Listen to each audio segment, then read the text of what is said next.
지난해부터 빠르게 증가하고 있는 미분양이 10만 호를 넘길 것이란 전망이 나왔습니다.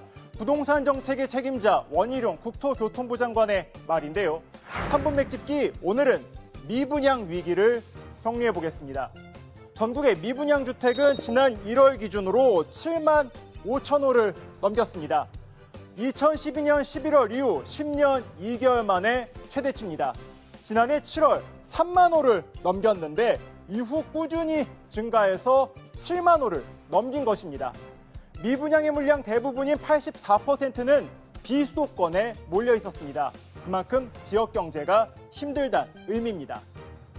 시장에서는 미분양의 흐름에 주목하고 있습니다. 최근 일부 지역에서 분양 흥행 소식이 들리는 만큼 미분양 증가가 멈출 거란 전망이 나오는데요. 원희룡 국토교통부 장관은 아직 부동산 시장의 하락세가 여전하다며 미분양 증가가 더 이어질 것이라고 말했습니다. 아직도 분양가나 호가가 주변 시세나 소비자들이 두텁게 기다리고 있는 것보다는 너무 높습니다. 앞으로 기울기는 저희는 완만하게는 하겠지만 한 10만 호 정도까지는 저희들이 이미 예측 내지는 각오를 하고 있습니다. 다만 원 장관은 지금의 미분양 상황이 정부가 적극 개입할 정도는 아니라고 봤습니다. 미분양이 빠르게 늘긴 했지만 대형 건설사까지 흔들릴 정도는 아니라는 게 정부 판단입니다. 그런데 말이죠. 전문가들은 앞으로가 더 문제라고 말합니다. 지난해 급락한 부동산 시장이 올해도 추가 하락할 수 있고 금융위기로까지 이어질 위험이 여전히 남아있기 때문입니다. 그래서 학계, 업계, 시장 전문가들에게 부동산 연착륙을 위한 해법을 물어봤습니다. 공통적인 의견은 정부의 유연하고 발빠른 대응이었습니다.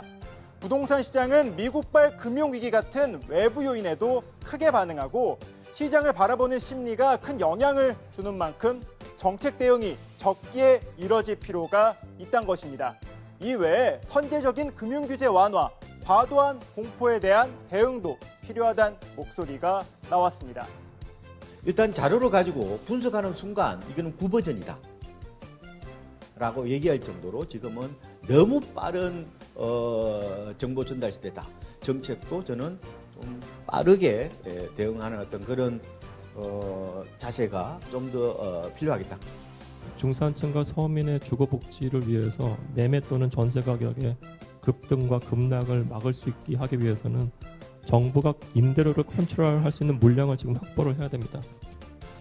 지난 2008년 금융위기 당시 미분양은 16만 호를 넘길 정도로 쌓였고 부동산과 금융시장은 패닉에 빠졌습니다. 지금의 미분양 증가에 우려의 목소리가 나오는 이유인데요. 정부는 위기 신호를 면밀히 살펴보면서 추가 규제 완화 등 맞춤형 대응에 나설 것이라고 밝혔습니다. 지금까지 3분 맥집기였습니다.